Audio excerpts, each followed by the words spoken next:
I was coming home from deployment, my first Christmas with family in years, when Dad texted, "Christmas is better without you. Don't come." I replied with a single word, "Understood."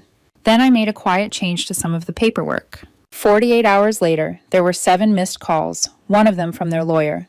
"My name is Lisa. I'm 28 years old, a staff sergeant in the U.S. Army, and until recently, the daughter who sent half her paycheck home every month because I thought that's what family meant. I've been stationed in Germany for the past year, haven't seen my family in person in almost 4, not because I didn't want to, but because there are only so many times you can fly halfway across the world just to feel like an afterthought in your own living room. Still, this year, I had hope, which is funny, really.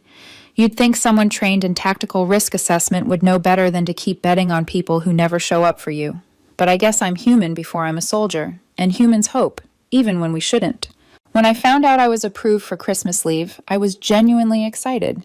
I hadn't been home for the holidays since I enlisted. I pictured my mom getting emotional, maybe even setting a place for me at the table. I imagined my dad offering me a beer without making it weird. I even thought, idiotically, that my sister might ask about my life instead of her own car problems. So I booked the flight. Non-refundable, because apparently I also believe in miracles. I messaged my mom. "Got leave. I'll be home for Christmas. Can't wait to see everyone." She heart-reacted the message. No words, just a little red heart. I tried not to read too much into it. I really did. For a few days, I let myself believe it would all be okay, that I'd come home to warmth instead of tension, that the people I'd been helping financially month after month might actually want me there for more than just the money. Then, 12 days before Christmas, my phone buzzed while I was standing in the base kitchen, halfway through a stale protein bar. It was from my dad. "Christmas is better without you. Don't come." I stared at it for a long time, hoping it was a joke, a typo, anything. 2 minutes later, my sister followed up. "It'll just make things awkward. Please don't show up." That one hit harder than it should have, not because she'd ever been warm, but because it sounded like the kind of text you send about an ex, not your own sister. I didn't argue. I didn't ask why. I just replied, "Understood." I'd like to say I didn't feel anything, that I was used to it, but that would be a lie. The kind of lie soldiers tell themselves to sleep better at night. No, my heart broke. Not loudly, not dramatically, just in that quiet, familiar way where you feel something inside you shift and know it won't shift back.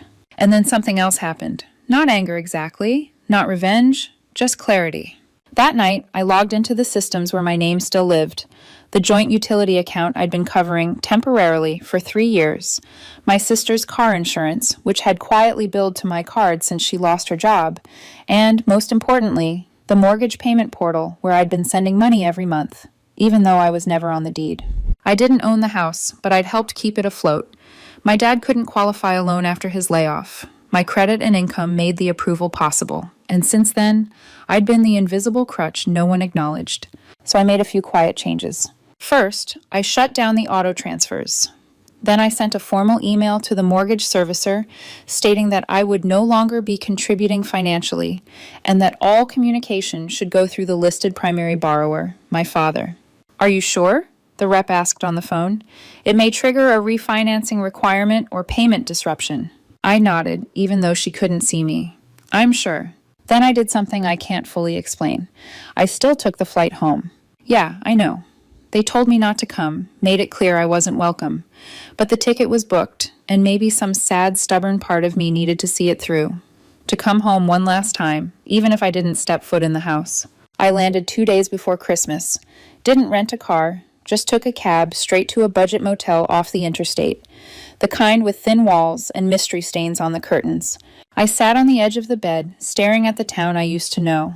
The lights, the same stores, the same cold wind through bare trees. But I didn't feel like I belonged here. I felt like a stranger who had outstayed her welcome in her own life. I didn't go by the house, didn't reach out again. I just waited. By the next morning, my phone was buzzing nonstop. 7 missed calls, 3 from my dad, 2 from a blocked number, 1 from my sister, and 1 from a number I didn't recognize. Until the voicemail played. "Miss Morgan, this is Nathan Calloway, legal counsel for your parents. I've been informed that you've withdrawn financial support tied to their mortgage. They're understandably concerned. I'd like to speak with you before this creates further complications." Complications, I whispered, staring at the phone. Now they were concerned. Not when I was wiring money across the Atlantic, not when I was missing birthdays, holidays, entire years of my own life. No, now. Now that the money stopped. I didn't call back. I ordered cheap takeout, pulled the thin motel curtains shut, and let the silence wrap around me like armor. I was officially home for Christmas, just not where they could see me. And for the first time in years, I felt the edge of something I hadn't tasted in a long time. Control. I don't remember the first time I felt like the outsider in my own family. I just remember realizing it had always been that way. There wasn't one big event, no dramatic get-out-of-my-house moment, just a slow accumulation of moments where I was reminded, politely, passively, or with a smirk, that I was useful but not essential. Present but not central. I was 8 when my sister Haley was born. She came into the world red-faced and squalling, and my parents treated her like she had descended directly from heaven on a personal cloud. My dad called her the miracle baby, which always made me wonder what that made me. A warm-up act? To be fair, I was a quiet kid, not brooding or weird, just low maintenance. I read books, lined up my toy soldiers, got decent grades. No one worried about me, and in my family, not needing help meant not getting attention. My dad was a foreman at a steel plant back then. Big personality, loud laugh, strong opinions. He was the kind of man who believed emotion was a weakness unless it came out of a clenched fist or a raised voice. If I cried, he told me to knock it off. If I got quiet, he called me dramatic. If I got mad, I was told to stop acting like a girl, which was ironic, considering I was one. My mom was gentler, but in that vague, foggy way where you're not entirely sure she's in the room with you. She'd forget parent-teacher conferences, lose track of when my sports practices were, sometimes forget to pack lunch, but she remembered Haley's ballet recitals, her play dates, her favorite snacks. I wasn't unloved, just unnoticed, unless I did something wrong. When I turned 16, I got a part-time job at a local gas station. I saved every dollar. I had this fantasy that I'd use it to buy a used car, get out, maybe drive until the world felt wider. But 1 month in, my dad borrowed my savings to fix a leak in the roof. The roof never got fixed, but Haley's Sweet 16 had a DJ and catered cupcakes. I joined the Army at 19. No one stopped me. My dad said, "Figures." My mom cried, but it felt performative, like she thought that was what moms were supposed to do. Haley didn't say anything at all. I think she assumed I'd come back eventually, orbit around them like always. Boot camp was brutal, but it made sense to me. There were rules, expectations, consequences. If you worked hard, you earned something. You were part of something. For the first time in my life, I felt like I had a place. Meanwhile, back home, nothing changed, or rather, everything changed, and I wasn't told. I learned my dad had been laid off from the plant when I saw a GoFundMe link my mom posted on Facebook. The caption said, "Hard times, trying to stay afloat. Every little bit helps." That was the first time I wired the money. I didn't even think about it. Just logged into my military account and sent $2,000. My dad didn't say thank you, just texted, "That should cover this month. Let me know when you can send more." After that, it became routine. Power bill, car insurance, the mortgage. There was always a reason, always a sigh from my mom and a guilt trip from my dad. "It's not forever. You're the only one doing okay." Haley, meanwhile, was working part-time and figuring things out. At 22, she crashed her second car. I paid the deductible and helped her get a used SUV. She sent me a one-word text, "Thanks." A month later, she posted a picture with the caption, "When you work hard, you earn your rewards." I didn't say anything. I just screenshotted it and saved it in a folder called Unpaid Debts and Unsaid Things. When I visited for Christmas 4 years ago, my last real attempt, they barely looked up when I walked in. My old room had been converted into storage. I slept on the couch. During dinner, my dad raised a glass. To Haley, the one who always shows up. I didn't speak. Didn't eat much either. The next morning, there was no gift with my name on it. Just a mug that said Grumpy Vet. Everyone laughed. My mom said, "It's a joke." I smiled, because that's what you do when you're a walking punchline. After that, I stopped going back. I still sent money, still answered calls, but something in me started closing doors quietly, one by one. And yet somehow I still hoped. When I got approved for leave this year, I told myself maybe they'd changed. Maybe I'd show up and they'd be happy to see me, not because I'd wired money or fixed another crisis, but because I was me. It was a stupid hope, but hope doesn't always need permission. Sometimes it just shows up. Now, sitting in a motel off the highway, I thought about all of it. The birthdays I'd missed, the paychecks I'd rerouted, the versions of myself I'd buried just to keep the peace. I thought about how I'd trained for combat zones but couldn't survive my own living room. I thought about how Haley once told me I was too intense because I didn't laugh at a meme where someone pretended to be a homeless veteran for likes. I thought about how my mom used to say, "We love you. We're just not good at showing it," as if love was a riddle and I'd failed to solve it. And I realized something that both hurt and healed at the same time. I wasn't part of that family. Not really. I'd just been financing it. The calls started 2 days before Christmas. At first, I ignored them. Not out of spite, at least not consciously, but because I didn't owe them urgency. I was done dropping everything the moment my phone lit up with a 503 area code, done running damage control for people who only remembered my number when something broke.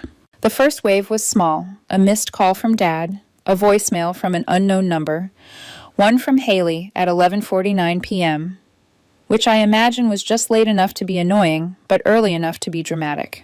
I didn't listen. Then came the second wave, 7 missed calls before noon. 1 from the house landline, 3 from Dad's cell, 2 from Haley, 1 from a number labeled Callaway and Green Law Office. That one got my attention. I sat on the edge of my motel bed, coffee cup in hand, staring at the caller ID like it might explain itself. Eventually, curiosity won. I pressed play. "Miss Morgan, this is Nathan Callaway, counsel for your parents. I've been informed that you've ceased financial contributions connected to a jointly financed home. They're understandably distressed. I'd like to speak with you before this creates further complications." Complications, I muttered. Right, like self-respect. I didn't call back. I wasn't interested in being managed. I knew how this game worked. Turn concern into guilt. Make guilt sound like duty, and hope I folded before they had to face the consequences of living without me. Instead, I put my phone on Do Not Disturb and went for a walk. It was snowing, that soft, early winter kind of snow, just enough to dust your shoulders, not enough to make anything beautiful. The streets looked the same as I remembered, a little dull, a little gray. My hometown hadn't changed much, but somehow I had. I passed the bakery where I used to buy cheap donuts on Saturday mornings. The sign was faded now. Haley once got caught shoplifting there, and I was the one who biked across town to bring her home so Dad wouldn't find out. She thanked me by not speaking to me for a week, said I ruined her vibe. I chuckled to myself, a sad kind of laugh, the kind that sounds more like an exhale with memories stapled to it. When I got back to the motel, the receptionist gave me a look. "The phone at the front desk's been ringing off the hook for you," she said. "You some kind of local celebrity?" "Something like that," I said, and went upstairs. That night, I did what any emotionally stable adult would do. I opened the bottle of cheap whiskey I'd bought at the gas station and sat in the dark, rewatching old training videos on my laptop. Not because I missed deployment, just because it reminded me of who I was when I wasn't being used. Somewhere around 1 a.m., the messages turned up. Until then, it had been outrage and confusion. "What the hell, Lisa? You can't just abandon your family. We needed that money. What's wrong with you?" But now the tone shifted. "Mom's been crying all day. Dad says he's having chest pains. You're killing them with this silence." I raised my glass to the ceiling. To emotional manipulation, vintage 1995, and still going strong. I almost caved, not because I believe them, but because that's what I was conditioned to do. Soothe, solve, carry. But then I remembered something my CO once told me. The silence you keep is often louder than the things you say. So I kept it. By Christmas Eve morning, the messages had gone from dramatic to biblical. There were Bible verses, a cryptic post from Haley. Some people forget who fed them when they were starving. Followed by a family photo, Mom and Dad on the couch, 3 stockings on the wall. Mine wasn't there. And that's when I broke my silence. Not with a call, not with a message, just a single post. A photo album titled, "Just So We're Clear." Caption: "Sometimes family isn't who you were born to. It's who doesn't ask for proof every time you say you're tired." Inside were screenshots, bank transfers, insurance payments, mortgage statements, with my routing number blacked out. Dates, totals, no commentary, just receipts. The reaction was immediate. Comments flooded in. Some cousins I hadn't heard from in years messaged privately, "Lisa, are you serious? You were paying all that? They always made it sound like you bailed on them." I had no idea. That's messed up. Mom's Facebook went dark within the hour. Dad changed his profile picture to one of him fishing. Classic avoidance. Haley posted something passive-aggressive about people who thrive on drama. I didn't respond, not out loud. But I booked one more night in the motel. At 6:32 p.m., I got a voicemail from Dad. "You've gone too far, Lisa. Too far. You humiliated us. I don't even know who you are anymore. You used to be loyal. Now you're just cruel. Congratulations, you've ruined Christmas." That was rich, considering I wasn't even invited. Then, at 7:10 p.m., Haley sent a final text. "You made your point. They're freaking out. Mom's not eating. Dad's threatening to sell the house. Are you happy now?" No, I wasn't happy, but I was honest. With myself, if no one else. I stared at the screen for a long time and typed a reply. Then I deleted it. Instead, I sat with the silence again. And this time, I realized I wasn't waiting for them to understand. I was finally learning to stop explaining. I didn't respond to Haley's final text, the one where she said, "Are you happy now?" Because I wasn't. Not really. I didn't feel triumphant or vindicated, just tired. Like someone who'd been dragging a suitcase uphill for 10 years and finally let go of the handle. On Christmas morning, I woke up to silence. No calls, no threats, no guilt bombs, just the hum of the motel mini fridge and a blinking light on my phone. An unread voicemail from an unknown number. I pressed play. "Miss Morgan, this is Mr. Calloway again. I've spoken to your parents, and I think emotions are just high right now. They'd like to meet in person. No pressure, of course, but I believe a calm discussion could resolve this." I stared at the ceiling. Resolve what exactly? The decade-long family gaslighting? The financial hostage situation? Still, a part of me was curious. I texted back a time and location. Tomorrow, 6 o'clock p.m. Dennison's Diner off Route 12. Booth in the back. Neutral ground. Public setting. Fewer chances for screaming, or at least less volume if they tried. I didn't tell them I'd be bringing someone else. The next evening, I arrived 10 minutes early and ordered coffee. No food. I didn't trust my stomach to behave. The place was quiet. Low lighting. Old jukebox in the corner. Holiday lights still blinking, like they hadn't gotten the memo. I chose a booth in the back, the kind where you could see the door and every exit. At exactly 6:03 p.m., they walked in. Dad in his stiff jacket, jaw set like stone. Mom holding her purse like it might flee the scene without her. Haley in oversized sunglasses indoors, which was either a fashion choice or a weak disguise. They slid into the booth without speaking. Dad went first. "We don't want this to get uglier than it already is." Mom chimed in, voice fragile.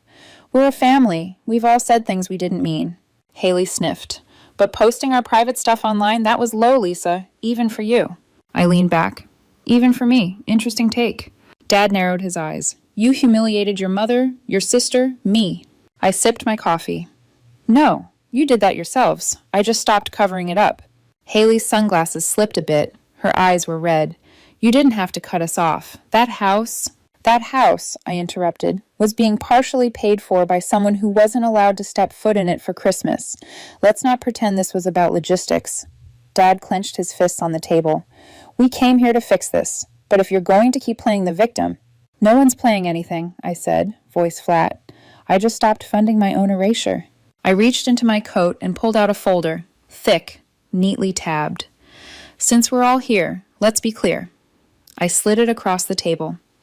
Inside, records of every transfer I'd made, every bill I'd paid, a signed document from the lender confirming I'd ceased contributions, Haley's car insurance log, and yes, screenshots. All the ones they'd conveniently forgotten. Mom's face paled. Dad's went red. Haley's lips pressed into a line so tight I thought she might implode. "We didn't ask for all of that," Mom whispered. "You didn't have to," I said. "You just expected it." Dad slammed his hand on the table. "You think this makes you better than us?" "No," I said quietly. "Just not stupid enough to keep paying people who treat me like a burden." Haley ripped off her sunglasses. Her eyes were red. "You are being cruel. You're doing this to your own family." "Family is a two-way street," I said. "I've been walking it alone for years." Then the bell above the diner door jingled. I didn't have to look. I already knew. Uncle Tom walked in, tall despite the cane, silver hair combed back, eyes sharp as ever. He wore a coat older than me and an expression that made the entire booth freeze. "Well," he said, voice calm, "this is cozy." Dad stood up, panic flickering across his face. Tom, I didn't know you were in town. You never do, Tom said. That's your problem. He turned to me. Lisa, good to see you. You holding up better now? He looked at my parents, then Haley. I heard about the messages, the way you spoke to her, the lawyer, the crying.